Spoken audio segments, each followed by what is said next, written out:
The views and opinions expressed by tonight's guests and topic of discussion do not necessarily represent the official policy or position of S4, its hosts, syndicated carriers, or anyone associated with this broadcast.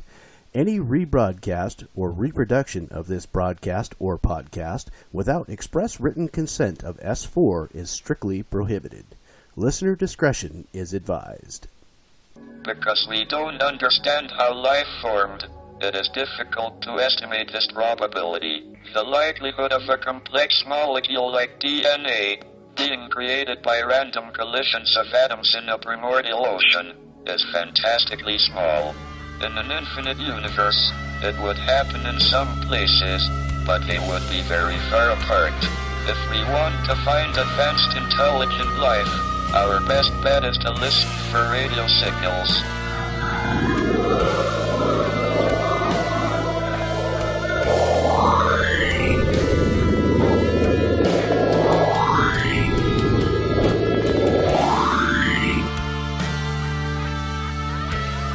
Look up to the stars and the forests that surround.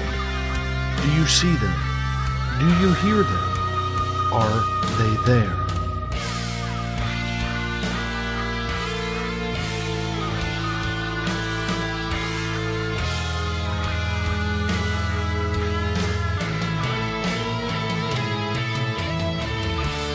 SpacedOutRadio.com presents S4 with Forest Moon Paranormal's Eric Cooper and friends. Also, take the time to join the Forest Moon Paranormal Facebook group. I knew I should have made a left turn at Albuquerque.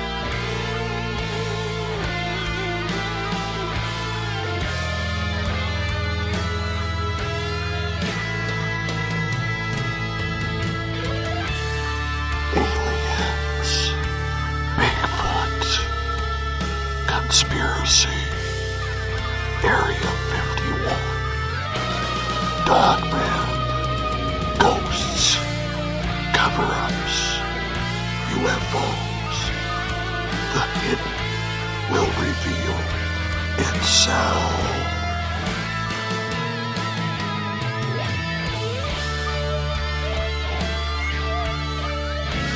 It's one small step for man, one giant leap for mankind.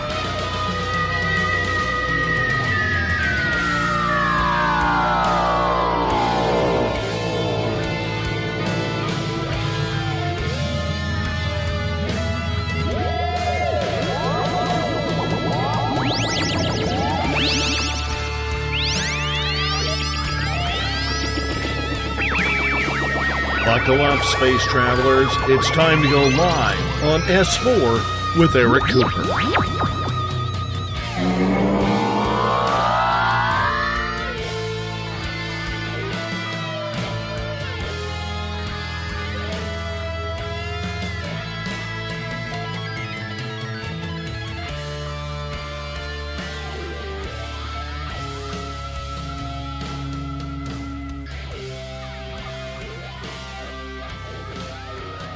Good evening, ladies and gentlemen, and welcome to S4 with Eric Cooper, broadcasting live from the beautiful mountains of Concrete, Washington.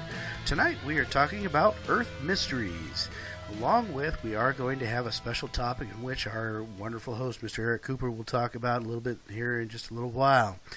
On our panel tonight, we have Eric Markham, our FMP scientist, R. Keith Andrews, astrologist and alien specialist for Forest Moon, Michael Hall of UFO I-Team, myself, Corey Reese, and your host, Forest Moon Paranormal Zone, Mr. Eric Cooper.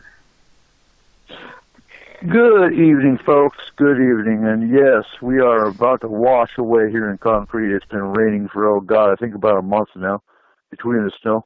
But anyway, if you're local, the 21st, we are having our joint team meeting at the Burlington Library at 2 p.m.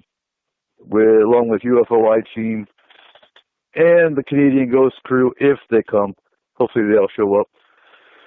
And so tonight we are going to start off the show. For those of you who haven't heard, I'm pretty sure everybody in S4 has already heard from Spaced Out Radio that, you know, the paranormal grandfather, the one who started paranormal radio, Art Bell, passed away last night at the age of 72. He ran Coast to Coast AM with Art Bell, and he started. Honestly, you got to give him the credit that there wouldn't really be much paranormal radio if it weren't for Coast to Coast. He started this trend. So we're going to start the show off tonight with a tribute to Art Bell. And Michael Hall wrote a song for Art Bell called Mel's Hole. So, Michael, would you give us a little backstory on that song? Oh, I would love to. I am honored to be on the show with you guys tonight, especially the night after the passing of a legend, Art Bell. It's quite a story. I remember, hanging in there with him till 2:00 in the morning, back in the 90s, just trying to stay awake and falling asleep to his wonderful interviews with all sorts of interesting paranormal folks. And one of the most amazing stories that I remember was actually back in 1997. It was actually February 21st of 1997 when Art Bell received a fax from a guy, believe it or not, that lived in eastern Washington out by Ellensburg. His name was Mel Waters. And Mel was telling Art via this fax that he had a bottomless hole on his property that no one had been able to figure out how deep it was. Matter of fact, people would come from all over the area, his friends and neighbors and people that would have some major trash items like old refrigerators, dead cows, anything that they wanted to dispose of. And Mel would allow them to just dump it down the hole. Matter of fact, it would make a big racket going down the hole. I understand it was about 15 feet in diameter, but they never could hear the bottom. They never could figure out why they weren't hitting or hearing the trash hit the bottom.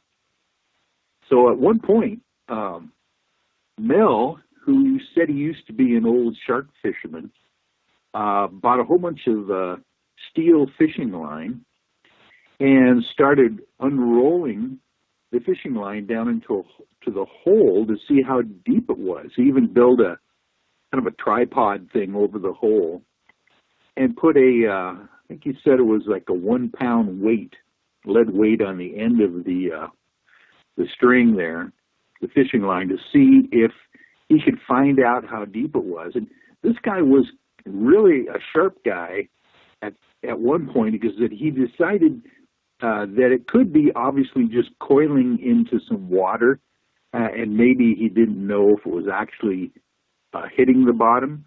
So what he did is put a roll of lifesavers, an old mint lifesaver roll, at the end of the fishing line where the weight was.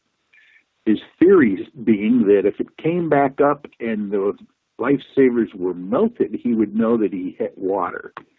But he would do this and put more line and more spools of shark wire down that hole. He said he went down, believe it or not, about 8 miles and could not hit the bottom of this. It was a fantastic story. I tell you what, other than the War of the Worlds, broadcast back in the 30s, this was about the best 3 hours of radio I ever heard when I first heard the first appearance of Mel on Art Bell's Coast to Coast AM. Fascinating story. And then, of course, there's the rest of the story where supposedly Mel gets booted off of his property by the government. They come in and take over and basically hide the thing. They even went to, I remember back in the old days trying to go to Google Earth and try to find this hole. and they even blacked out the area around the hole, so you couldn't even look at it from any Google Maps or anything like that. At one point, I even made a little safari up the Manistash Ridge trying to find it myself. I kind of like disguised myself as a backpacking fisherman with my fly fishing gear, thinking that I was going to go fish in Mel's Hole. if I got caught, I was going to say, well, I'm just hunting for Mel's Hole. But I never found it. But I did find, it's a fascinating story, because after about 2 hours up on the ridge, looking around, I found a huge slash pile worth of old timber, trees that they had piled up into a major, pile of debris. And in the back of this debris pile, I found an old bumper from a car, wraparound bumper from a late model car, shiny chrome and everything. And I got to thinking that, well, maybe that's Mel's Hole. And someone had brought the old bumper up there to throw down the hole, because obviously it would catch a lot of wind and it would bang against the sides of the hole if they threw it down there. And then they found that the hole had been covered up, or at least covered over, with this slash pile of logs. So that was just about as close as I got to Mel's Hole. So is it possible they pushed a car down there? I don't know. No, I don't believe that bumper would have been part of a car that went down, but I think that people would throw a lot of different things down the hole that would make a bunch of noise, so they could try to figure out how deep it was. Obviously, a refrigerator supposedly went down the hole. Even an owl. They would put their dead livestock down the hole. Here's a fascinating story. Mel Waters, whose property the hole was on, swore that a friend of his threw his dead dog down the hole just to dispose of the carcass. They had a little ceremony and everything. And then he says the next day, his friend says he swore he saw his dog walking around downtown Ellensburg alive. So there's been some real mysterious stories about Mel's Hole. And there's even another hole that they've been talking about in Winnemucca, Nevada, where the Basque people tell of legends of animals being put down the hole, and strange stories have come back up. So we can get into some other details if you'd like about the Mel's Hole. But at one point I was just motivated to try to tell the story in a song, in a ballad that I call the Ballad of Mel's Hole. And hopefully I did Art and Mel Waters some justice here with this tune, but it's kind of a haunting paranormal hit, hopefully. All right. Go ahead and play it, Corey. Okie doke, here we go.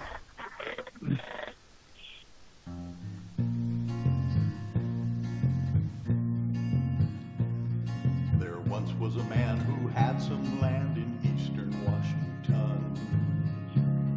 And on his land, this man, he had a deep, dark hole upon. People came from miles around to throw their trash down in to see how deep the hole was and listen for its end. Then one day, that fateful day, they forced Mel off his land. They paid him off and sent him off down under with a plan.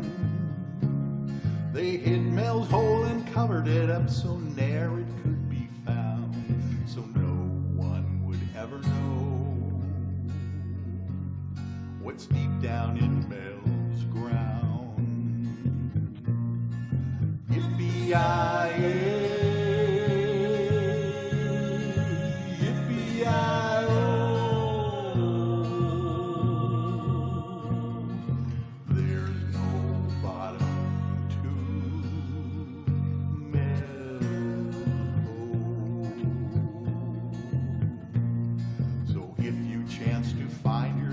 In eastern Washington and hear the legend of Mel's Hole, be wary, my dear one. Don't ride alone at night on that Manastash Ridge, but listen carefully to the moaning deep within. Yippee-yi-yi.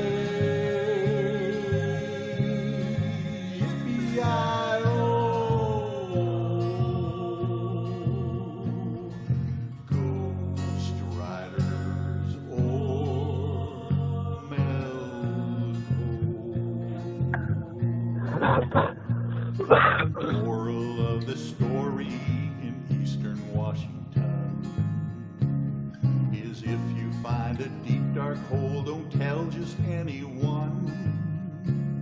For if you call into Art Bell on Coast to Coast again, you may disappear on the Manastash in the deep dark hole within. Yippee-yi-yi.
There you go, ladies and gentlemen.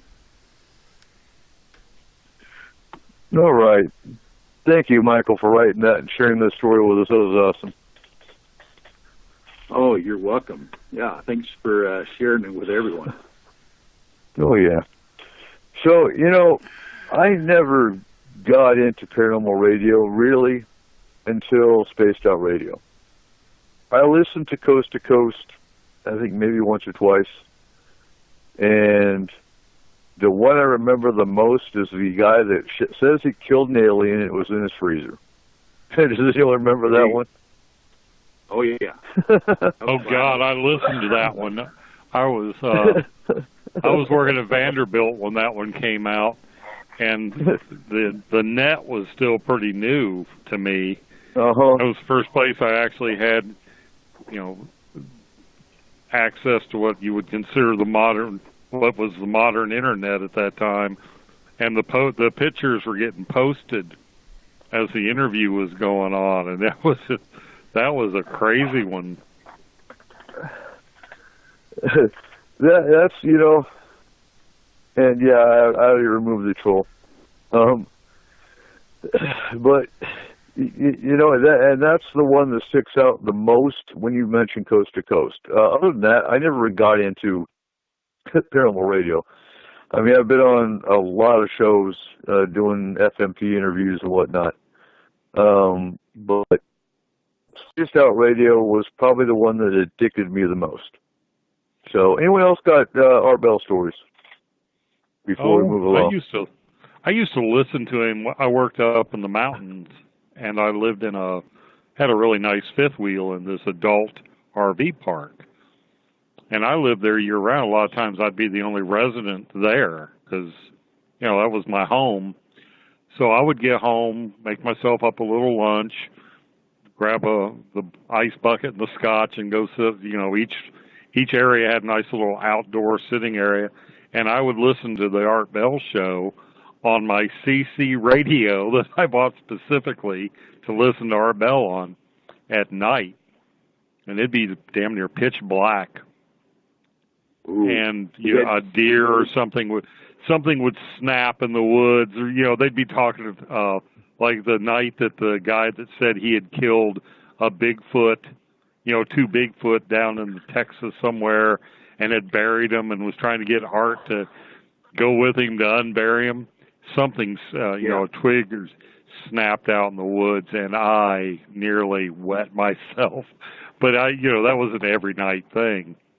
I heard David Adair interviewed on Art Bell the first time. And unfortunately, when I got a chance to interview David Adair, he didn't want to talk about the stuff he had talked about on Art Bell, so that was sort of a disappointment. But there was so many awesome guests that, I heard their stories first on Art Bell. I even made it in, called in a couple times, and got his last show that he had before he retired for good. I actually got in a couple times. Wow. How about you, Michael? I'm sure you've got Art Bell stories. Oh, the alien in the freezer story, I wanted to piggyback on top of that one because, believe it or not, that was a state of Washington story. That happened that's right, it happened up in the Cascade Mountains, not too far from Concrete, where you guys are. Okay. And the guy's name was Dr. Reed. Might have been Robert Reed. I can't remember his first name. And that was the story where he and his dog were hiking in the Cascades and ran across. Actually, his dog initially ran across this alien in the woods. And when the dog, kind of was protecting his master there and charged towards the alien, the sad story is the alien disintegrated the dog, supposedly, into gray ash. And the owner picked up a stick and charged the alien and actually knocked it out, supposedly. He thought he killed it. And so he ended up wrapping it into a blue tarp and throwing it in the back of his Jeep and taking it home and putting it in his freezer in his garage until he figured out who he was going to call. And I actually think he called to show him what he found or what he got. And when they opened the freezer up, the thing was alive. And the story goes on from there. But that ideally today they would call Forest Moon because we're right here. But right. You're talking back to the 90s, nobody did know who to call other than MUFON. MUFON was the only, and Newfork. I know Newfork was around back then. But, as far as locally, I was in the Army, so I was actually, I think, stationed in Atlanta when I heard that story on Art Bell. So, there's nothing I could have done. I would have been interested to see what it was. It's probably a reptilian because reptilians are known to be up in these mountains, in the Cascades. And they actually had, as Markham was mentioning, they actually had photos of this alien wrapped in a space blanket that they were putting out on the internet and that they showed on Coast to Coast. And it was pretty doggone freaky. It did look kind of like a reptilian, but it was brown in color, kind of dark brown for some reason. Kind of had bluish eyes, if I remember right. Kind of. Yeah. There was a shot where or at least one of the pupils was showing. It wasn't the black-eyed alien like we all think of the Greys. No, it was something different. Kind of sounds like Al Garuk which is kind of a version of a reptilian. I think they're related, but they're definitely a darker scaled. I ain't going to say skin, but I'll say scaled version. Right. What's your input, Keith? What race is dark brown, blue eyes? Is dark brown and blue-eyed? Yeah. Well, there's a couple that fit, but like you will find some Mobians that are. But are we talking humanoid or are we referring to dark brown or dark scaled?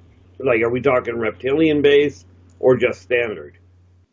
To me, if you think of that, the old school brown paper, it was like an adhesive tape. It looked like brown paper on one side, and you had to wet it with a sponge on the other. I think that used to be like the old school packing tape. Yeah. When I first saw it, I looked at that picture and immediately thought because it had sort of a crinkly appearance, I thought the guy had done like a paper mache with that brown, that shade, that brown packing tape. That's sort of what it looked like to me. It was that shade. Well, I'd be inclined to say that you're probably looking at Mobian, one of the many races on Mobius. But they may also be, there's a few others, but Radio Command, which is they're a, shall we say, subgroup out of the consortium that also fit that description. But would they be known to be walking in the Cascade Mountains? Well, that would be the thing that throws me for a loop, because in both of those cases, the answer would be no. Okay. So you're looking at, possibly reptilian, but also possibly paper mache. Okay, I'm going to post a link to a picture of the alien for people to look at. I just found an image. Right. If I can get to awesome. it. Okay. Yeah, that's what I love about our show. We pick things apart. That's what we're known to do. It was Jonathan Reed was the name of the guest. Yeah. And he apparently, let's see, here's the page. Here's the whole, I can't get a single one to show, can't get a link to a single picture. But here's where, if you'll follow this link to this Google search, it should get you a whole page of that alien. And you can see that, all the different iterations of it, including the black obelisk that they had issues. And there's actually a good picture of the guy pulling the eye open. Yeah. One of the problems I have with this is he talked about how, he smacked it in the head when it turned his dog inside out. But then I remember the story, he said it would crawl in and out of the freezer. So it wasn't... Right. He kind of changed the story. He didn't kill it. It eventually died, but then it stayed in the freezer. So, Keith, does that make sense to you that this thing, was it staying in there as sort of a keep its metabolism down, hoping its people would find it, or is the guy just talking crap?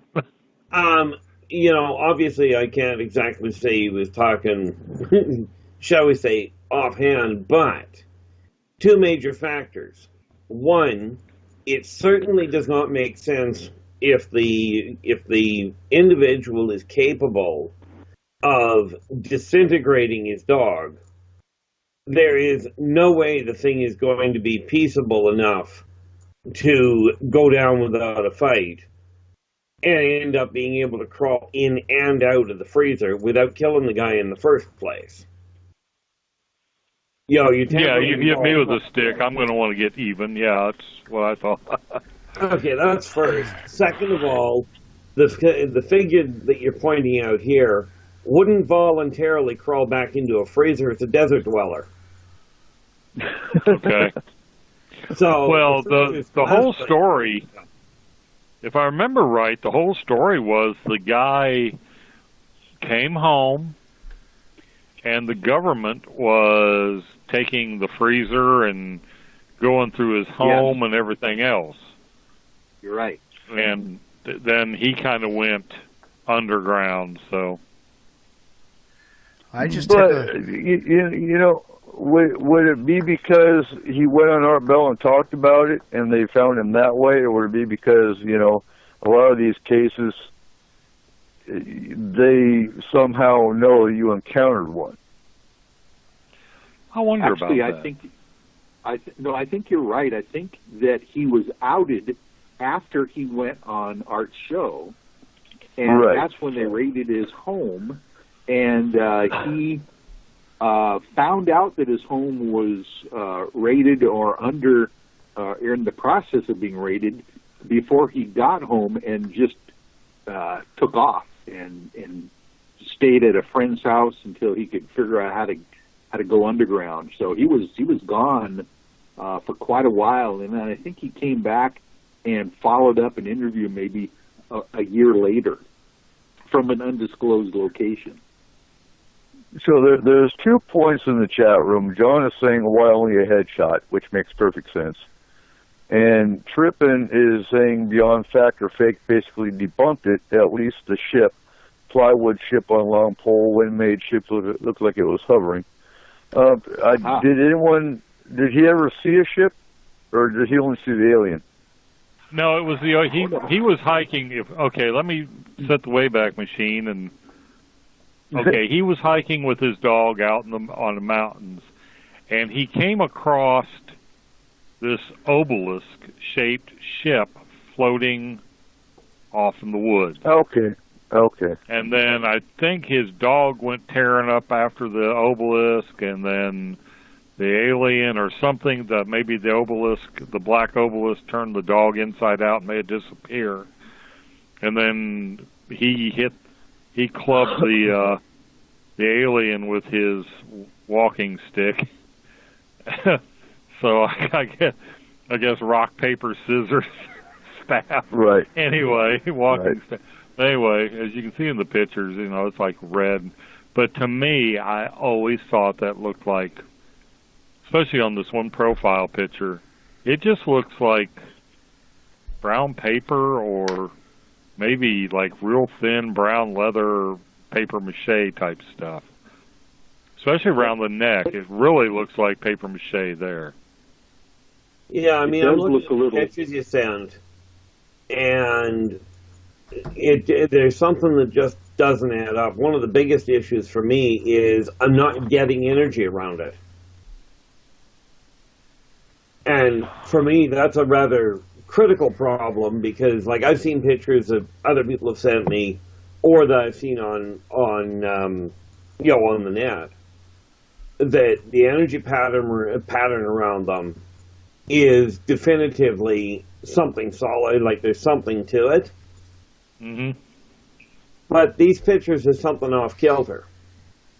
Now, I'm no photo analyst by any functional stretch, right? And we've discussed before. Let's just say modern science isn't what we call my strong suit. I did take a look at the pictures that were there. If those pictures are real, which you never know really. If I had to figure what it closest looked like from the Alien Race book, I think it probably closest looks like an Algaruk if it was dead and shrunk up a bit. But it wasn't dead. That's the thing. It wasn't dead. It was floating in the freezer, which that doesn't make sense either. Right. He said he thought he had killed it, and then he goes out into his. I guess he went out to get a beer or a can of, or some frozen peas or something. Anyhow, the thing was getting in and out of the freezer, and it wasn't attacking him or anything. So it was. Here it is. That had to have been back in mid 90s. And fake or not, we're still talking about the guy. Yeah, definitely. And it makes you wonder where he's at now. Because now if you get in that guy's head, and you figure the Alien Race book was out about that time. So if that guy, by chance, got a copy of the ARB, went through it, figured the easiest race to make a paper mache out of, and there you go. Yeah, that makes sense, but, You know, one thing I did remember about those photographs was it was early on in the 90s, and at the very least, this guy was very creative when he created this alien, because these photos were close-up photos. If he was hoaxing it, even though it looked a little crinkly and weird, it was quite an amazing feat to come up with this thing, to stand up to close scrutiny on those close-up shots. It was way ahead of its time. Let's put it that way. Mm-hmm. Okay. Any more Art Bell stories? Anyone? Michael? Not from my end. Well, let me go on and tell the rest of the Mel Waters story if we've got time, because it is. Oh, there you go. It gets more amazing from here. So here's the story. Mel says that at one point, some government agency, military or whatever, paid him big bucks at one point to take his land. And literally, we were talking back in the 90s there of a couple $1 million for this piece of property. And what they also did is they sent him to Australia for some reason. They gave him a ticket to Australia and said that he could live there and he had this hobby of medicinal plants that he would grow, and they gave him a whole plot of land to be able to do that. And he probably spent a couple of years down there in Australia, and no one had heard anything from him. And then all of a sudden, he pops back up on Art Bell's show. He just calls in out of the blue one time on open lines, and Art Bell was just so amazed to hear from him again. And Mel Waters said that he had come this really strange story. He says that he had been living in Australia for a couple of years, and then at one point he says that he was taking a bus ride across part of the country for some reason, and then he says he woke up in a back alley in San Francisco, and he didn't know how he got there. Not only did he wake up in San Francisco, he says he was missing his molar teeth, and for some reason he didn't know why he didn't have his teeth. But the story that he tells was, after that, he ended up going to Winnemucca, Nevada, where he says that the Basque people down there told him there was another hole, another bottomless pit that they had known about for generations down there. And, of course, the Basque folks out there were sheep herders in the desert and knew all about this property, and they knew about Mel. So they invited him to the Basque Hole in Nevada. So here's the really weird part of the story. Mel says he's visiting this new hole in Nevada with these Basque sheep herders, and one of them, a young guy, says, how about lowering me down the hole? He says he wouldn't mind going down the hole with a flashlight just to see what the heck was down there. And after like a little bit of bartering back and forth, someone has said, well, before we put a human being down the hole, let's send an animal down the hole, a live sheep. So they created the sheep. They put a giant winch over the top of the hole, about 12, 15 feet in diameter, and they winch this sheep down the hole, which is bleeding all the way, all the way down. They could hear this sound from this poor sheep that was just freaking out. Eventually, they didn't hear a word coming from the sheep down in the hole. So they stopped the descent of the crate and brought it back up, slowly but surely, just trying to see what the heck is going on and what happened. They bring it up and find that the sheep is dead, laying in the bottom of the crate. And they can't figure out what the heck happened. So they take the sheep out and they put him on a table that they had there out in the desert, and they decided to do a real quick autopsy, open the sheep up, and here's what happened. Out of the belly of the sheep comes what they described as something that looks like a baby seal with wide open eyes that look almost like human. And the seal looks at everyone, including Mel and the Bass guys, and no one does anything, they all freeze. The seal jumps off the table, waddles over to the hole, and jumps back down into the hole. Oh my gosh. You could hear a pin drop on Art Bell's show when he was telling the story. Huh. Well, in all fairness, if that were to happen, you can bet that pretty much anybody there would end up freezing. Because you just throw them to the loop, to say the least. Oh, yeah. Yeah, and I was thinking that she probably died from lack of oxygen, being that far down a hole. But, yeah, now he kind of blew that one out of the water just because, where did the seal come from? Exactly. And they didn't say it was a seal. They just said it looked kind of like a small baby seal that would fit into the belly of a sheep, that kind of a thing.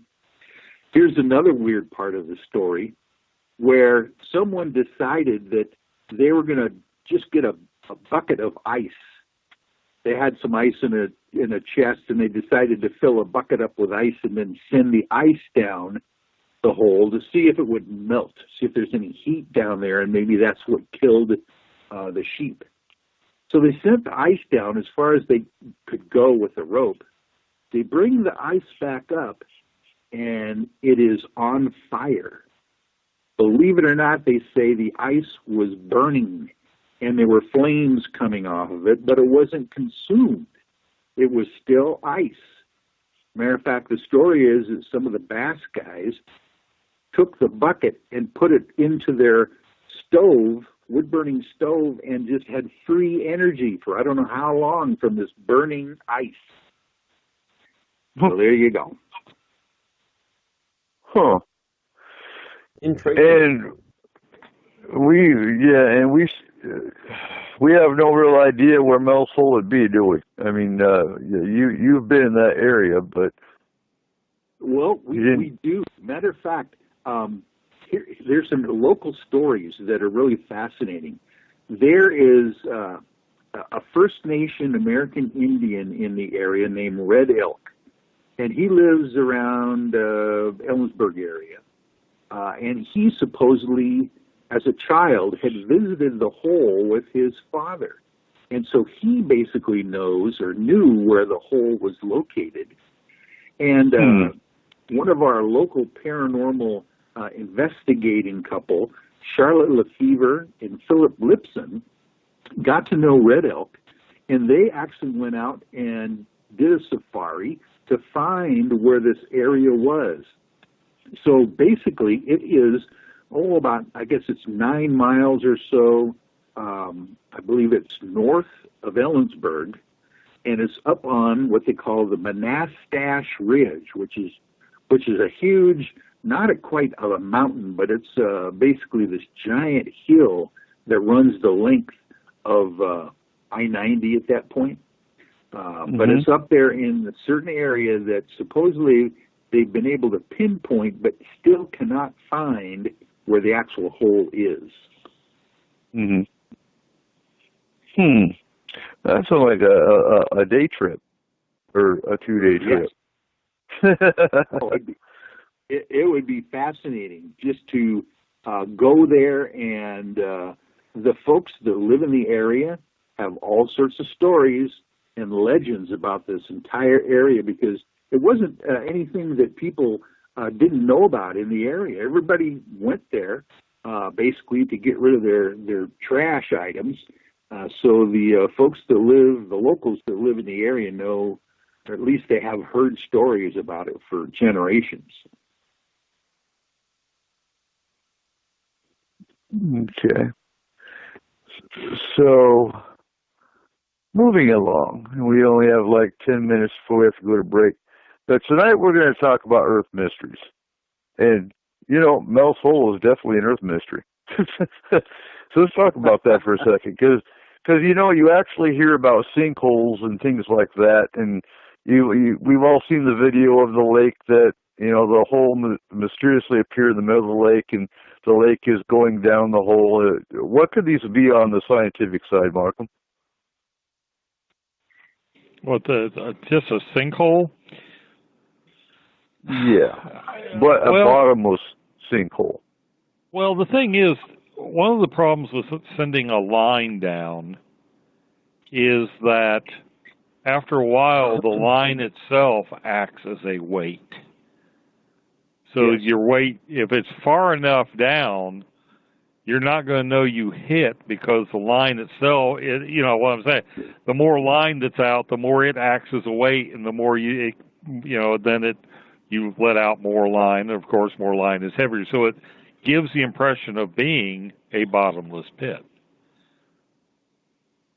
Okay. There was a lake in Michigan where I grew up called Kelsey Lake, and that was always a legend. Oh, Kelsey Lake is bottomless. No, it was just deep enough that some fisherman with, you know, a lead weight on the end of his thing was doling out so much line that, you know, it just gave that impression. I think the only way to really have investigated Mel's Hole would have been, you know, regular, like a spelunking, you know, send somebody down in a breathing suit and go, you know, just with a camera and a breathing suit and just dole out cable till, you know, they hit bottom. Or, you know, maybe there was water. There we'll never know, because I guess they covered it up or did whatever. Yeah. You know, another thing they were thinking of doing, even back in the 90s there, Mel was thinking that maybe the government would have, or someone could have, a penetrating radar that they could send down the hole, like a directional kind of thing, to see how far it would go, and or whether a laser would work, you know, to figure out how far it was, that kind of thing. So they had thought of a bunch of interesting things to try to figure out how deep it was. But of course, he never got a chance to do that, because literally they took the property from him, you know, eminent domain kind of thing, and he was lucky he even got any money for it, and booted him off. Yeah, that's just, there's so many things now we've got that, you know, you're almost off-the-shelf technologies that are affordable, that it could be, you know, you'd have your answer in less than an hour. But, yeah. So, you know, if we can go to the Mariana Trench with technology, then we could definitely find a way to get to the bottom of this. Well, you gotta be able to find it, get to it. It's supposed to be near Ellensburg, Washington, Mm-hmm. But I mean, I think we could probably use here we go, repurpose an old satellite TV dish to send like a LiDAR signal down there or something. I don't know. There's just it just bothers me that this thing is out of reach for being able to right explore. Yeah. Well, and here's something else to think about. Even if we couldn't find the Mel's Hole proper, I'm wondering if ground penetrating radar, it's not off the shelf, but they do have some units you can get a hold of, would be able to show some kind of anomalies in the area. That would be fascinating to look at, even if we could get it down to the square, acre or something like that. That would be fascinating to do. Matter of fact, I have a feeling that they have the capability from satellites to figure this stuff out with some kind of ground penetrating systems that they have even from space. But of course, getting the access to it would be the hard part. Right. Well, there was a State Department. The guy was a member of the State Department of Natural Resources. He was a geologist named Jack Powell, and he said that the hole did not exist, and in that area it was geologically impossible. He said that a hole of that depth, because of the heat pressure of the surrounding strata, would collapse on itself. But so then who's going to question the guy?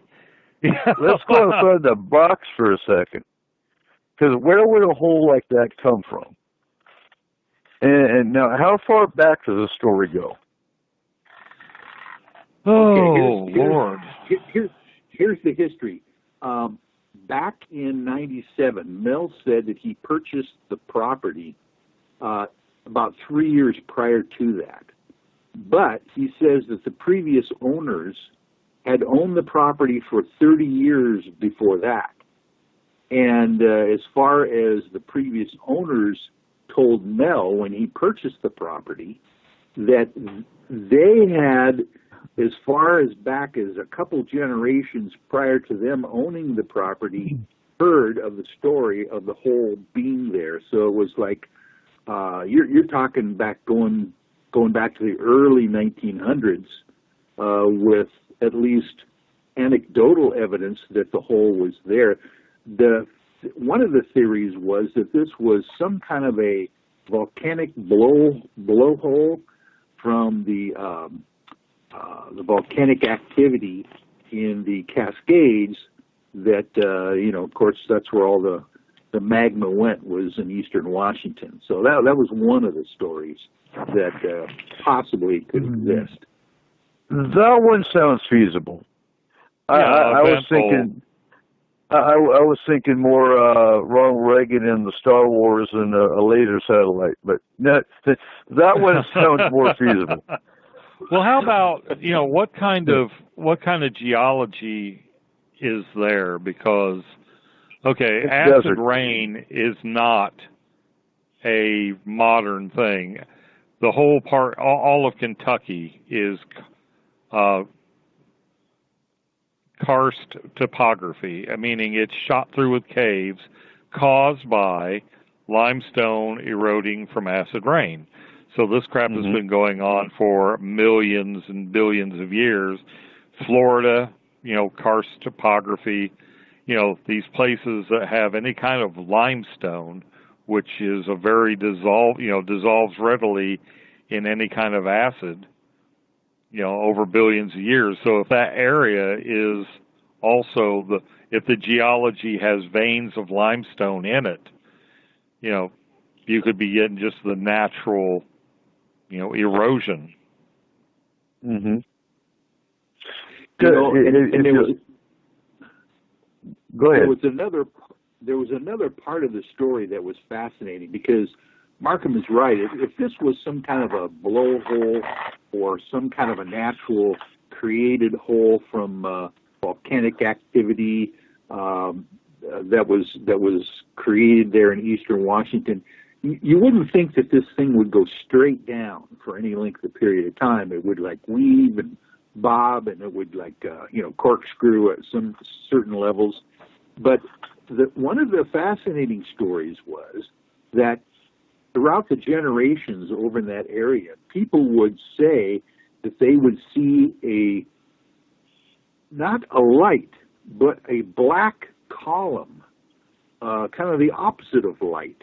In the dusk, they would see this giant column of black light shooting up from the ground as far as they could see into the night sky, which would kind of lend to the story that this thing was a straight hole.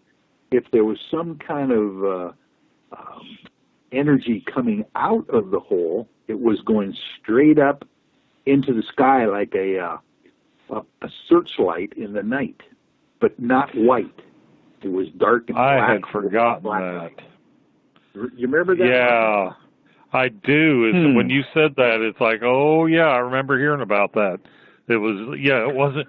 You're right. Describing it, they wouldn't describe it as light, but almost like anti-light. Right. Yes.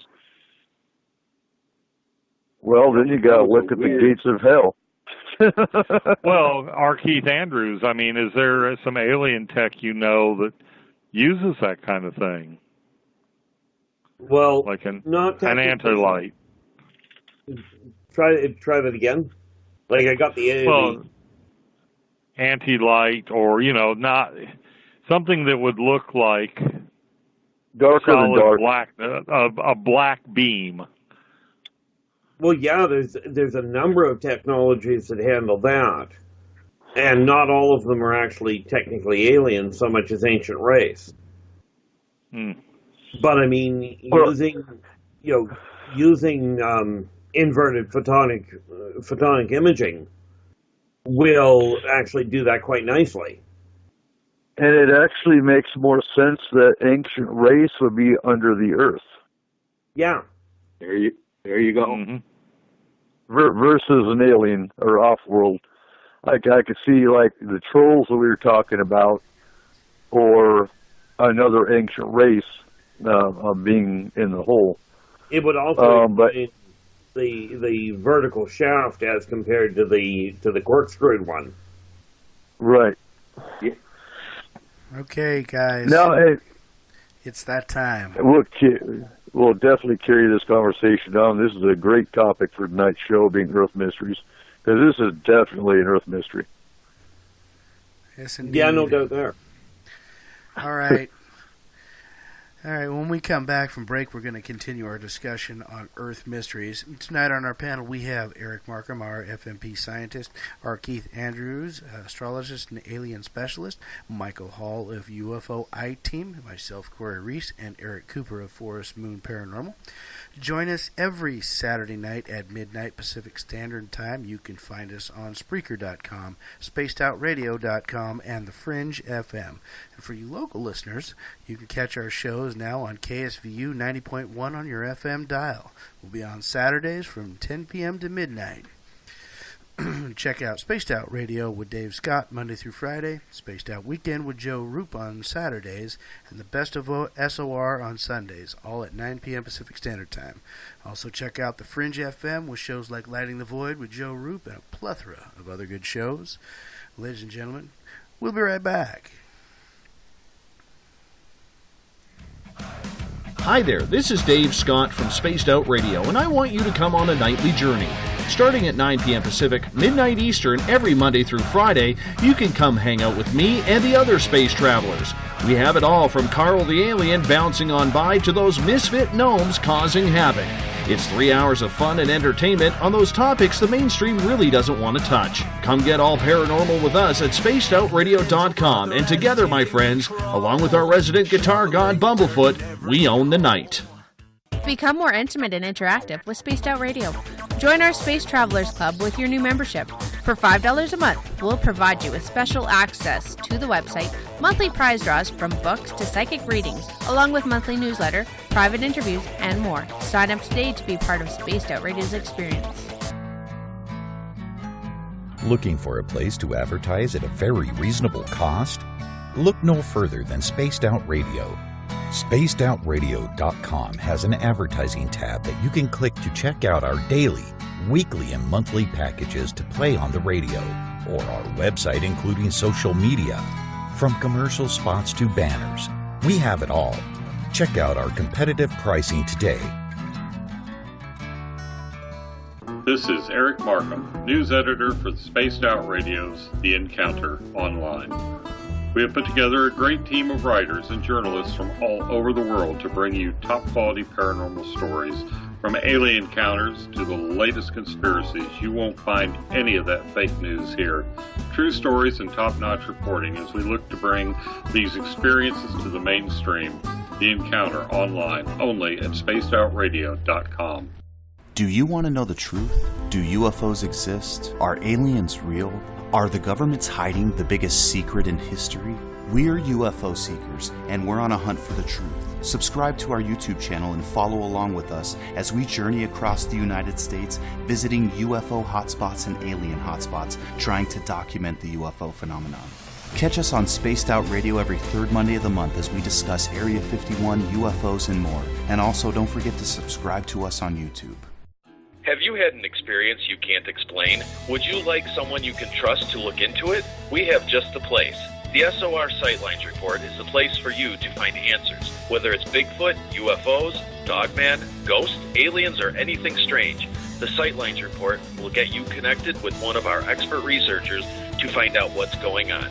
All of your personal information is kept 100% confidential. The SOR Sightlines Report, a place for you to find the answers you need. Only at spacedoutradio.com. Welcome to Spaced Out Saturdays with me, Dave Cruz from Beyond the Strange. Our weekly feature on spacedoutradio.com will take you around the world discussing everything from the paranormal to the latest conspiracies from the top guests in their fields. We won't leave any story uncovered. Spaced Out Saturdays at spacedoutradio.com starting 9 p.m. Pacific, midnight Eastern. You hear footsteps in the empty room above you. A rocking chair begins rocking by itself. Don't be afraid of the things that go bump in the night. Reach for Spirit Storybox, the iPhone app the Huffington Post UK called the only ghost hunting app you will ever need. Spirit Storybox. The spirits are telling their stories. Are you listening? It's Cosmic Sundays with me, Elizabeth Anglin, in Cosmic Passport. Let me take you down a 3-hour spiritual journey where we will get into everything from ET contact to Psychic Sundays. It's a journey of listening and learning together with some of the best professionals in their fields. You can tune in to Cosmic Passport at spacedoutradio.com every Sunday, starting at 9 p.m. Pacific, midnight Eastern.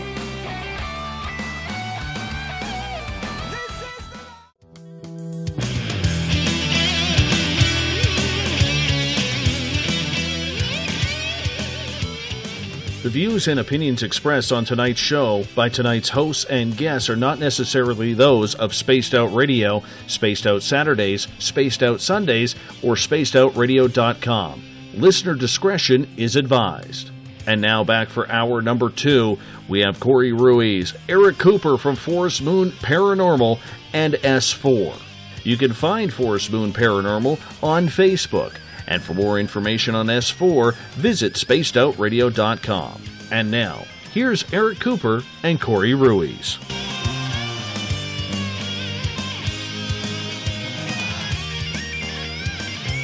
All right, welcome back. For those of you just joining us tonight, we are talking about Earth mysteries. On our panel, we have Eric Markham, R. Keith Andrews, and Michael Hall. Welcome back, everyone.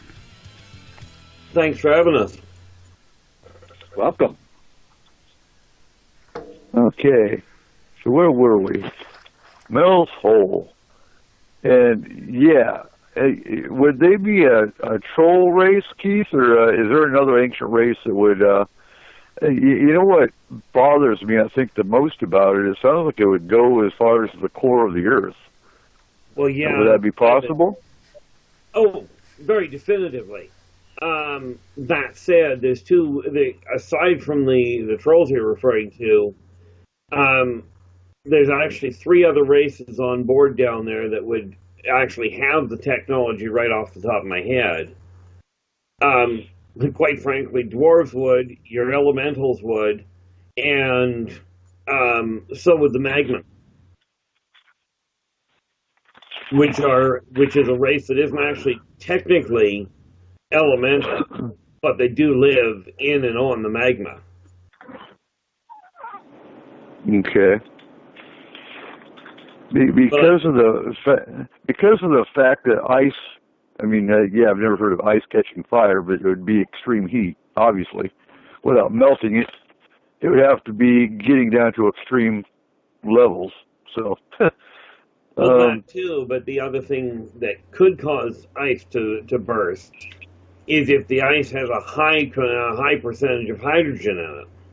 That's what I was about to say. If it's sublimating, if the ice if some kind of process is making the ice sublimate, and then there's some kind of chemical reaction where you've got an oxidizer and a flammable gas together.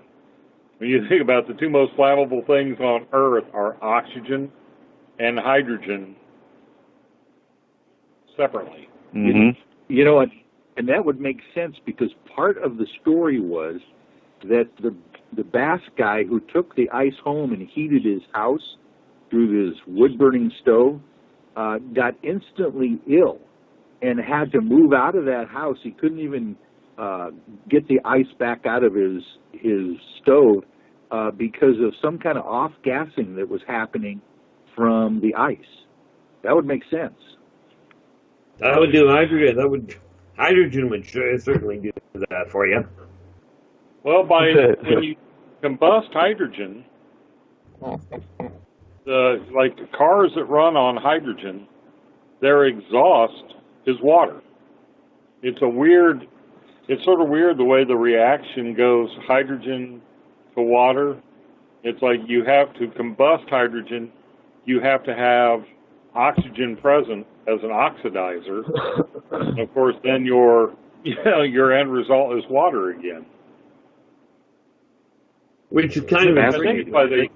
Well, that's why I think they suppress that kind of technology, because basically it's as close to a free ride as you can get.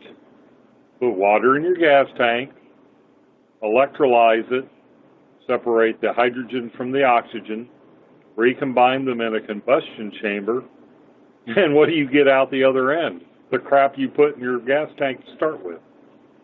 Yeah, kind of a nice little trade-off. So I'm sitting here, and my creative mind is whirling, and I'm picturing this inner Earth, and I'm picturing these little trolls, and here comes this refrigerator out of the hole going, and they're going, "Oh, cool, a refrigerator." I'm sorry, I'm sitting here wandering. I'm like, why the hell are they sending us a dead cow? But another dead cow. Right. But it makes you wonder, because we've talked Hollow Earth theory before, and most of the Hollow Earth stories involve caves and mountains. They involve the Antarctic. But it makes you wonder if these holes, since we know there's, in theory, 2 of them, the one in, where was it, Michael, Nevada? Yeah, we're close to Winnemucca, Nevada, and Ellensburg, Washington. But here's another twist to the Art Bell show that was fascinating. I'll bet Markham will remember this as well. Art Bell was famous for this audio recording of the sounds from hell, from another hole. I don't know if you remember that, but he would actually play an audio version that he says someone sent to him by lowering a microphone down another hole. It wasn't Mel's hole or the one in Winnemucca. And I remember hearing that audio, and it just curdles your hair. Oh, the sounds from hell? Yes. Yeah, they were supposedly they drilled it was the deepest borehole ever drilled, and it was in Russia, and they lowered a microphone down and recorded that. I played around with my audio recording gear and multi-tracked it. I can come to pretty much the same god-awful blood-curdling sound, just overlaying movie soundtracks. You know, people screaming. So, and you can use to make it more eerie. There's a feature where you can take the time. You take a track and you stretch it, and then you can take that same audio track, stretch it, and invert it, and then pull it out of phase. I played with that for hours, and I duplicated a pretty hellish sounding thing. So, and Dennis has put the link to the Russia Sounds from Hell up in the chat room. Yep, I see that. All right. But, it makes you wonder, though, because, one, where do these holes come from? And I'm sure there's got to be more than two. We're just only hearing about two. Oh, yeah, there's a lot more than two. Right. Right. And so do they come from ancient races inside the Earth? And if so, due to the heat factor, are they reaching the core? And if so, how come the lava or whatever is not coming out of the hole? Well, this is the one thing that tells you they're not reaching the core. Okay. And not to sound stupid here, but yeah, I'm not. I'm in environmental science right now, which is interesting. But it's been so long since I've been in school, I don't remember all my science. Well, in all fairness, I've only got my grade 8 science. They threw me out of a lot of it for a lot of reasons. Right. But on the other hand, when I take a look at what I know about the planet, the moment you punch a hole and hit magma, it's going to vent. Right. Well, technically, if you think about it, you wouldn't even be getting into the mantle of the Earth, because if you did, you'd be running into the same issue. Because once you hit the mantle of the Earth, you're starting to run into that molten rock. Now, so how many miles is the Earth to the core, scientifically? About 4,000. Okay. And they got down to what, 8? 8 miles? Yeah. Yeah, I think it was it 8 miles they got down to, Michael? With Mel's Hole, not with Mel's Hole. Mel's Hole wasn't that far down, but I believe he was talking. I believe he was talking something like 5 miles. With Mel's Hole, the distance to the center of the Earth is 6,371 kilometers for our Aussie friends, 3,958 miles for the rest of us that are on a normal measuring system. Sorry, guys. But you do realize and the Canadians, I know. I'm screwing with our metric people. The mantle is 1,744 miles thick. And the deepest we have ever drilled is the Kola Super Deep Borehole, which is 12 kilometers deep. Wow. And that would be your scientific proof that you were looking for. My scientific Google. Oh, you scientific Google. All right. There's another Earth mystery thing that was a fascinating story of Phil Schneider. You remember him? Some kind of a geologist. Oh yeah. The Dulce. Philip Schneider was a geologist that worked for the government doing soil samples for underground bases. Yeah. Yeah, the dolphin. He had a good story. Oh, that was a fascinating story. He was supposedly lowered down these, shafts that had been created, I don't know how far down, to literally they would, I don't know if they used atomic power or whatever, they would blow up entire caverns under the ground, and they would create these underground bases that way. And he was sent down to kind of work on that project in some kind of a subterranean elevator. And he says that he went down with a sidearm and also with some kind of Delta Force group as well. And he didn't understand why the Delta Force were going down with him. Right. When at one point they ran into some, I believe they said gray aliens. I don't know that they were the small ones, but it could have been reptilians they ran into down under, far under the earth. And they got into a firefight with these aliens somehow. And of course, if you actually saw Phil Schneider, you noticed that his most of the fingers on one of his hands were cut off. He had a huge scar on his chest that he would show readily. And he says that the only thing that saved him was a Delta Force guy grabbing him and throwing him back onto the subterranean elevator and pressing the up button. And then he says the Delta Force guys shot it out with the aliens, and it ended up killing.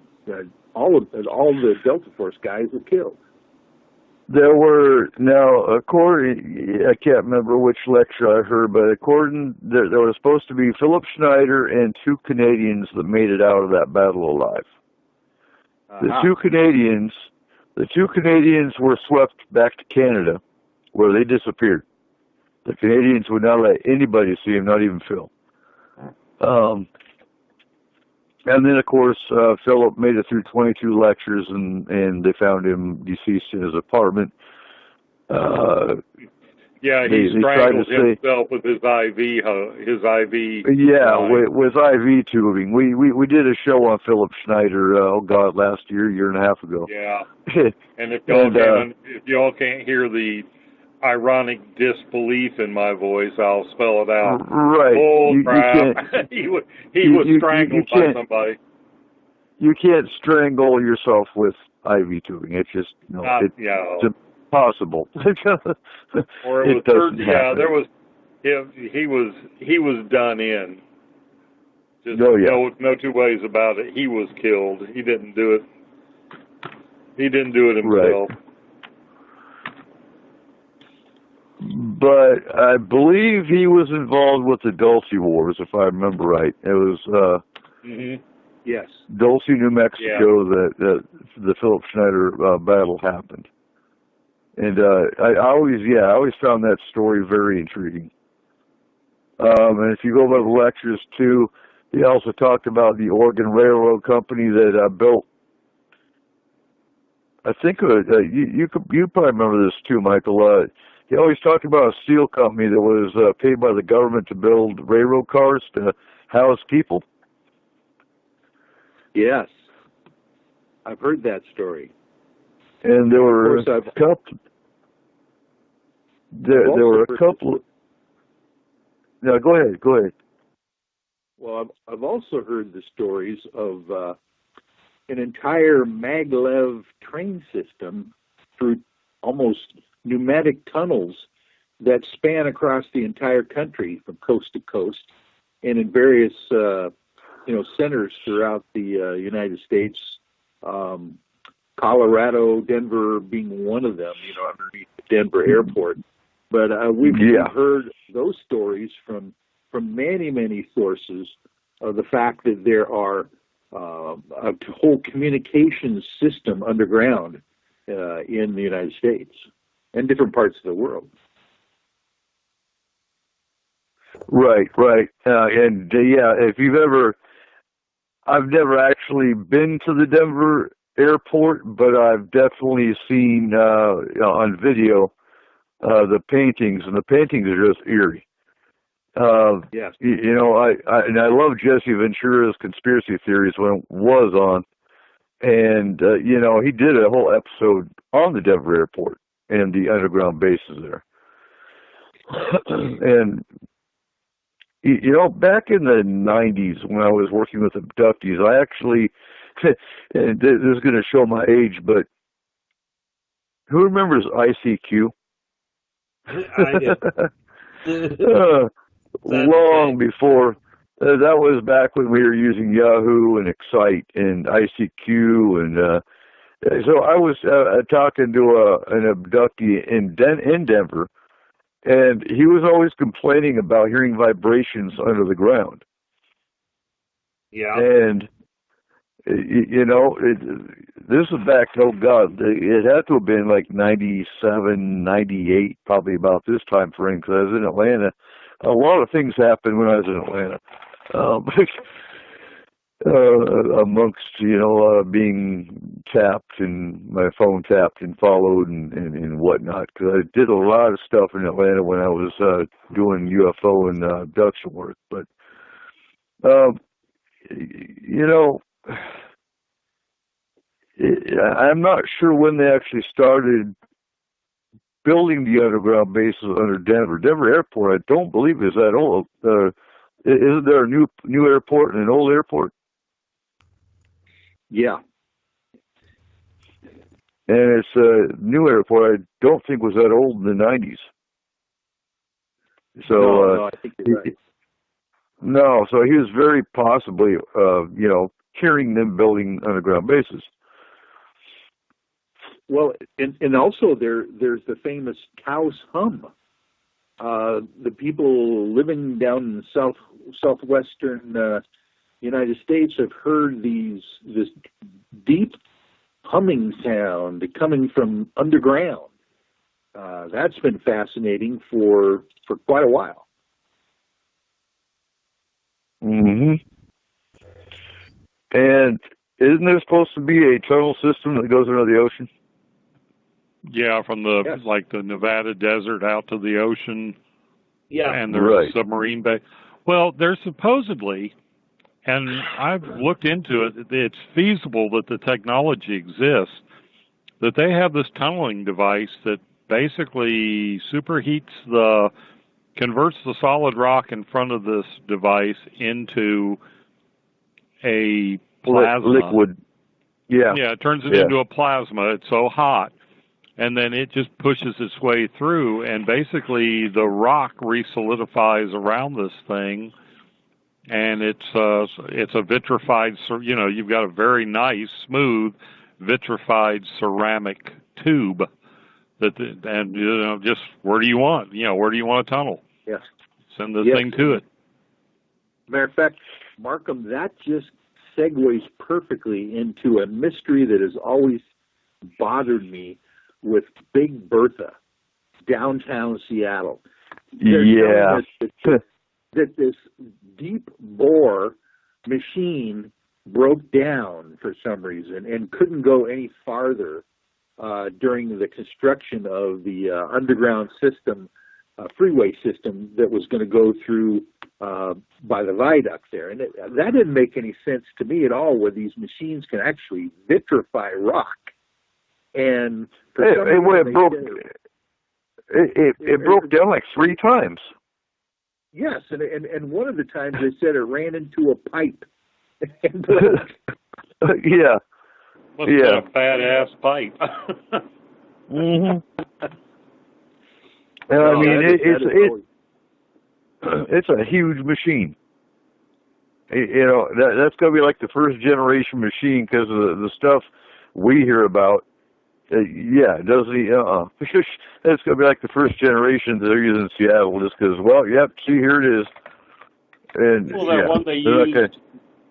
They used one for the Boston, that tunnel, the Boston tunnel, and it was a conventional grinding machine. Well, that's what this one looks like. Multi-blade, but there's one out there that. And I believe it uses, if I remember right, or one of the ways you could do this is you could use the same kind of heat treating or heat shield tiles as a space shuttle. Because you heat one of those things, and you can take a space shuttle heat tile, heat it to cherry white, almost white hot in the center, and you can hold that on the edges. Mm-hmm. It directs all the heat to the inside of that tile. Well, if you cover the front of this device, this boring machine, in that same that same ceramic tile, it would be immune to the heat pressures of I guess they use like a form of fusion that apparently, this is one of those things that the more you research it, the further down the rabbit hole you have to be willing to go, and you finally get to the point where it makes like a good sci-fi story. But the fusion technology was from the off-worlders. Then maybe our Keith can add to this. We got some kind of fusion technology from the off-worlders, combined it with our own technology for tunneling, and we've got this plasma rock-eating machine down there somewhere. Well, rest assured, it ain't just the humans that have that. But the thing I find fascinating with this particular machine is if the thing is vitrifying the rock to start with, and it breaks down, this means it's stopping the vitrification process. Well, the second it does that, whatever was semi-vitrified in the first place is going to adhere to the front of that machine in a heartbeat. And you're going to have an even bigger problem, because getting it moving after the fact would be your biggest problem. So basically, you don't stop the machine. Around it. So there's got to be some kind of field around it so it can slide through the plasma it just created. Yeah, but the thing is, if the thing breaks down, then even that field is going to be a problem. Then you're boned. Yeah, because the field's going to buckle, and you're going to end up with this semi-vitrified mass dropping down on top of you, and then solidifying. Instant mausoleum. Yeah. So there's something wrong with them talking about it breaking down. And like we said a little earlier, running into a pipe, if you're vitrifying stone in the first place, I'd love to know where they got the pipe from. Well, it's my understanding that the vitrification as they melt through the rock or the strata, the molten rock actually resolidifies, and that's what that makes the pipe. It's not what you're lining or you're laying a pipe, but you're creating a tunnel that's sort of self-sealing.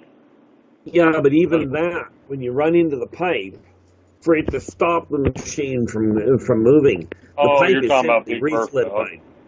No, you're talking about Big Bertha, and I think they said it was a water pipe or something like that. But no, the machine we're talking about is, like I said, it's first generation. It's not a vitrification machine. It's actually got teeth and rotating blades and whatnot. It's not high tech. It's like I keep saying, it's like old technology that they shipped in from somewhere. See, those grinders have been around for ever and a day, right? But of course, those ones are not designed to handle running into some of the other nice little problems down there, not the least of which is your cross magma flows. So Keith, Trips in the chat room, and I kind of have an idea what the answer on this one is, but off-worlders walk through walls and portals. Why would they need to dig tunnels? And it probably depends on the race, because you do have the races that, right? You have the races that do live under the earth. I mean, you look at the Chitauri. The Chitauri are a reptilian race that evolved underground. Okay. They don't walk through walls, ever. Okay, they would have as much luck walking through a wall as a human would. Right. But you're very right. It really depends on what race we're dealing with as to whether or not they can get through the wall or whether they can open the wall. Mm-hmm. And that was a good point to bring up, Trip. Yeah, because some of the reptilians walk through walls. Certain races do. We know the Greys do. I'm not sure about the Mantids, but we know there are specific races that abduct that have been seen by abductees that do walk through walls. And then, of course, the other ones with technology that go through wormholes. They walk through wormholes, or they run triphasic energy, and they're able to pass through it. Right. Pass through molecular wall. So that's what I love about our chat room, because we always get some great points and some great questions that come through. Yeah, no doubt. We have the smart people. We do have to remember as well that the First Nation tribes have a story of being saved by the ant people and taken underground during a natural disaster of some sort. And then they were actually birthed again when they were allowed to come out of the ground and resettle the surface of the earth. But that's another mysterious anomaly of the earth, that there are cultures in the First Nations that say that there were ant people that lived under the ground that saved them. And there are several of the tribes that have their origin, and I believe this goes even down to South America, that their origin were, from underground. The first two of whatever, peoples, I think the Aztecs, it was two brothers, or the Incas, it was two brothers. Anyhow, they popped up from underground. So there's a lot of races that believe that their origin wasn't from the stars, but from underneath. Mm-hmm. Because we know the Dogon tribe is the one in Africa that comes from the stars. I believe one comes from Brazil, does it not? Yeah, I think so. I'd have to research that again. There's a ton of them, but there's like different. There's a lot that it seems like in North America the origin story, they pop up from some subterranean place, and then there's other, like in South America, it seems like the sky gods, and then you have the Kachinas of the Hopis that are sky gods. So it's a kind of a split mix. It's interesting to look into it and see that you have these two vastly opposing. You either come from underground or you come from the stars. There's kind of an equal distribution of both. And then how many come from underground planets? From underground. Underground from other planets. For instance, those tubes that they supposedly discovered on the moon. And right. The idea that there might be underground terrestrial moon races. And Keith could tell you about that one, because I know we've talked about the moon race before. Well, there's multiples on the moon. I mean, heck, the thing's got to say, this is why I love it when they talk about the dark side of the moon. As one person that I was talking to put it, it's kind of hard seeing it as the dark side when that's the side facing the sun. But they've got an entire civilization over there. It's not, because it's a low-grade atmosphere to start with, it's certainly not something mankind can walk around out on the deck without some sort of atmosphere, if you will. But yeah, definitively inside the moon, it's very much like inside Earth as far as the civilization built underneath it. Yeah, of course, we were not talking people living under, or more to the point, under the moon. But Mars has the same setup. Now Trippin is saying China is surveying the moon for lava tubes. What do we know about that? Well, I can tell you they'll find them.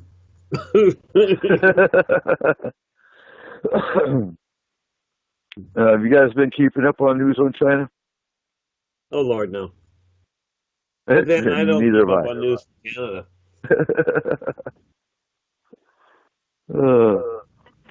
But I get a kick out of this. China surveying the moon for lava tubes, and I'm just thinking there has long been this standing issue that man hasn't been back to the moon for decades.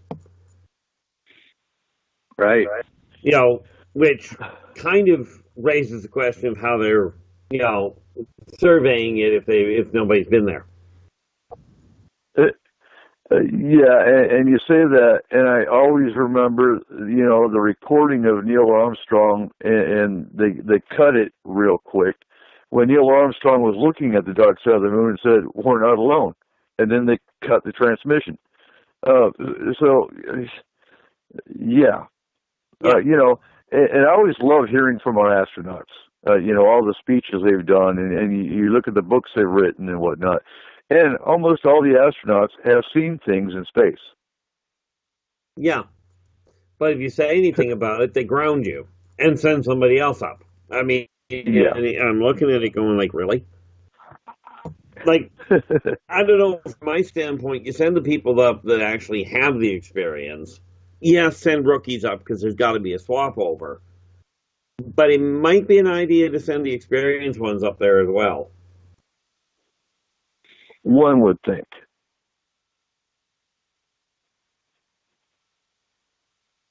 Okay, so we've talked about a lot of stuff that's all underground.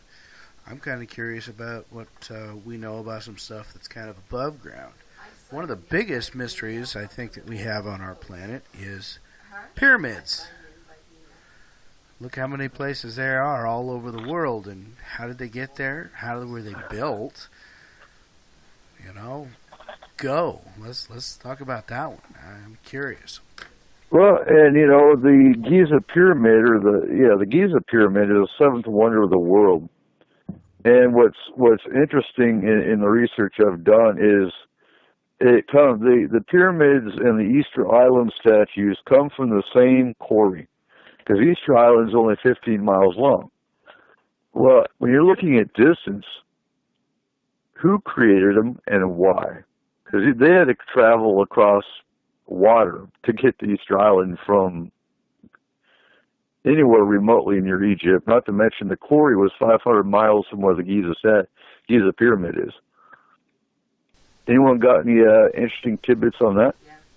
Well, I'm not sure about the connection between Easter Island and the quarries in Egypt. Right. Because, you're talking Pacific. If they are the same rock, that's amazing, because that means that there was a transglobal civilization long before it was ever thought of. The Pyramid of Khufu was, That information came from archaeologists that I watched on the video. Okay. Is it proven? No. When I do research, I take everything I see with a grain of salt, unless I know from experience. That's the only way I can validate it. But yeah, anything I see, everything you see on the internet is not true, folks. And as we tell you on S4, do your own research. If you can prove us wrong, by all means, I'd be happy to hear it. Well, there is a quarry. They found a quarry that most of these things were cut from.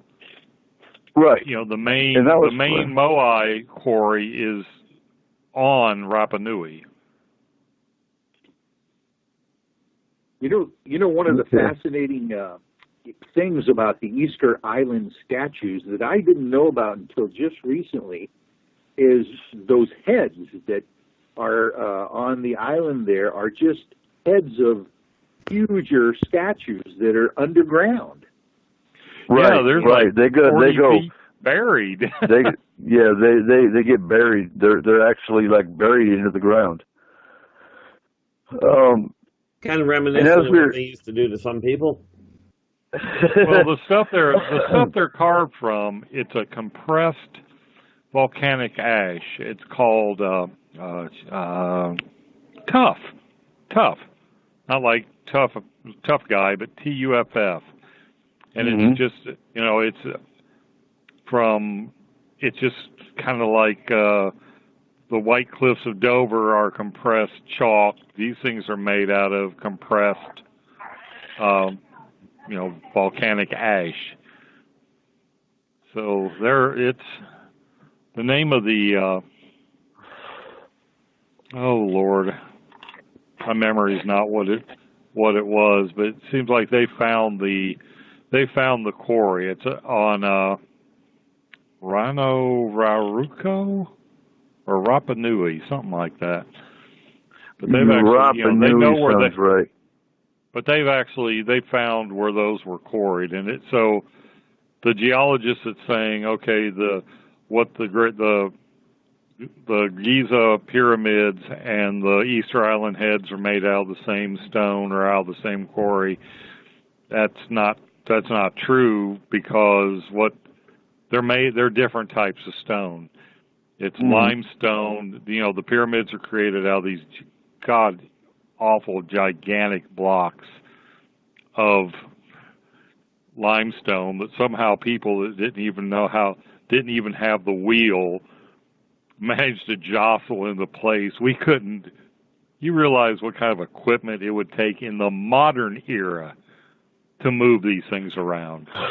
Well, even modern day engineers and architects have looked at the pyramids and said they couldn't even do that today. Right. It could be done, but oh my God, it would cost trillions. And it couldn't. And they say that the Giza pyramid was done in 20 years. Now, where they came up with that number, I have no idea.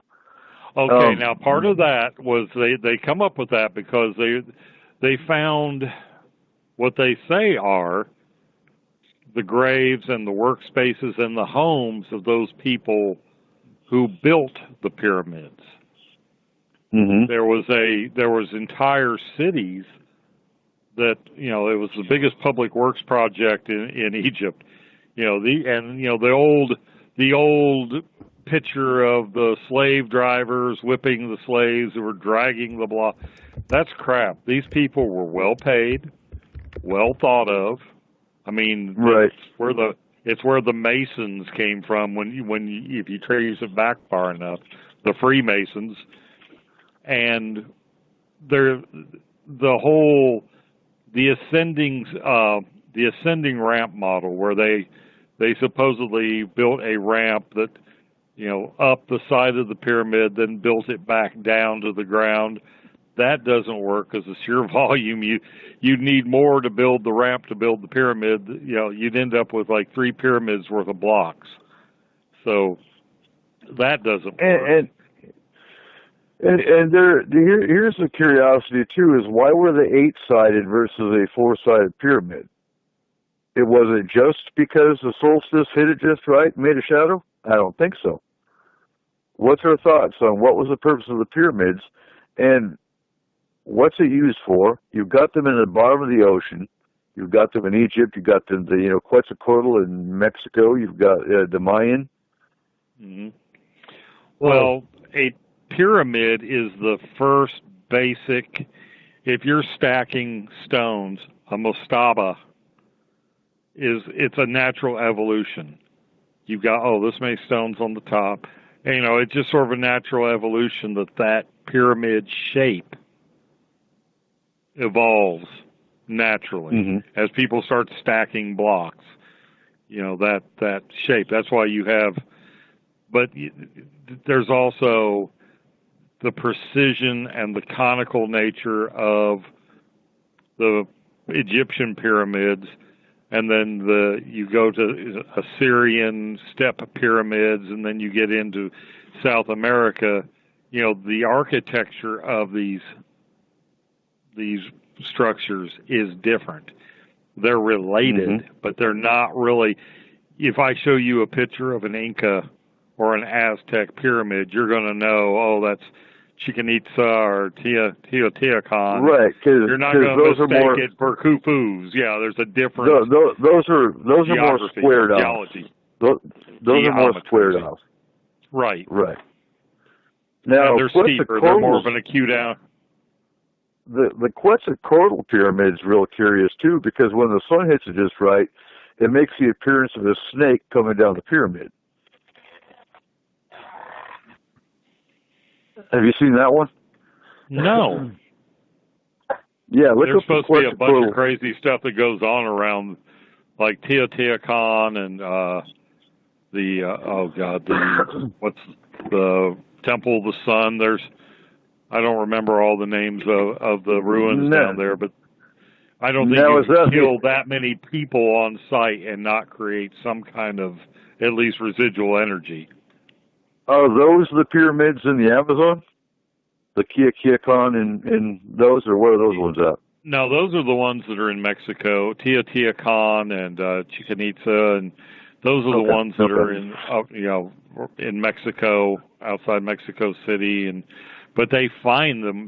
There was a culture that predates the Incas and the Aztecs, and when we find their ruins, mostly what we find are these huge carved heads, and the features are more Asian. They are, the features aren't the block, like if you think of your standard Mayan with the elongated head, the way the nose and everything is, these people had a different anatomy. They represented themselves rounder-faced, higher cheekboned, rounder-eyed. They were called the Olmec, and that's a whole different, that's a whole different ball of wax there. Right. And you look at the elongated head, and just recently in the last few months, they found those bodies with the elongated heads. You think they're related? Well, it would make sense. Well, part of that thing with the elongated heads, I mean, you've got that in Africa. Even in modern Africa, that's within the last 50 years, the elongated head, they do the wrapping of the infant skull with like a bark paper, so that the head grows elongated. That's considered a beauty thing. Some reason cultures like to see long heads. I don't know. I'm not altogether sure. I saw a study where they took one of those Peruvian long skulls, and the volume,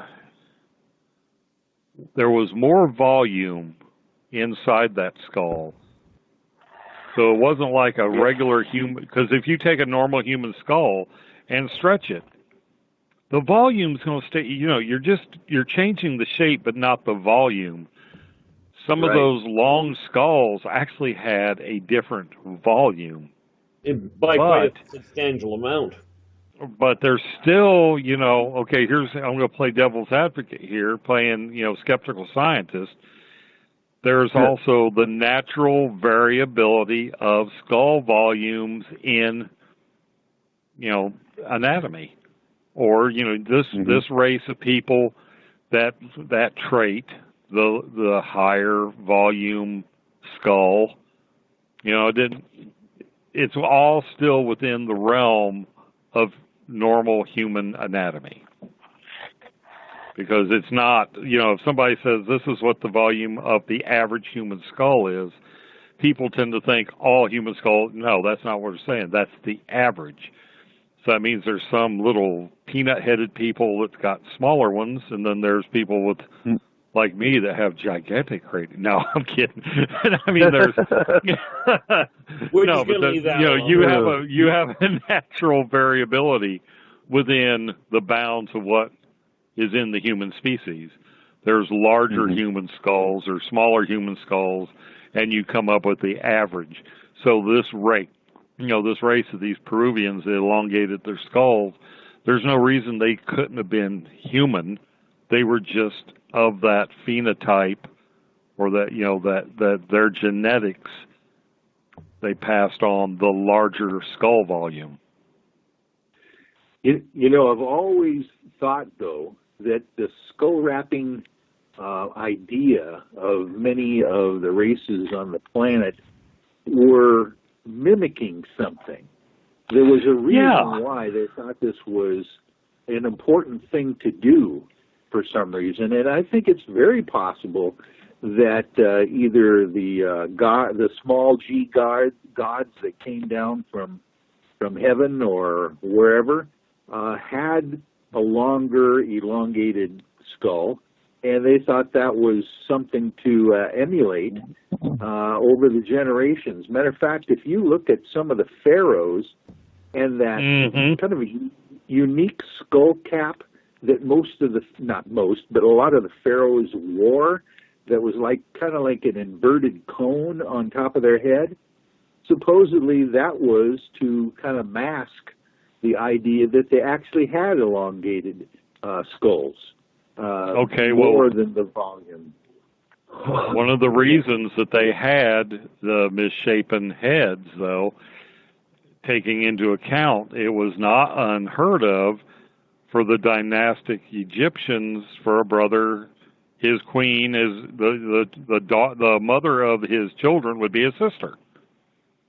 So you start inbreeding down the line, and you start passing down some pretty nasty genetic defects.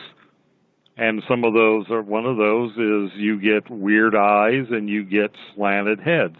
The one who, Tut's, I think it was supposed to be Tut's father or grandfather, Akhenaten.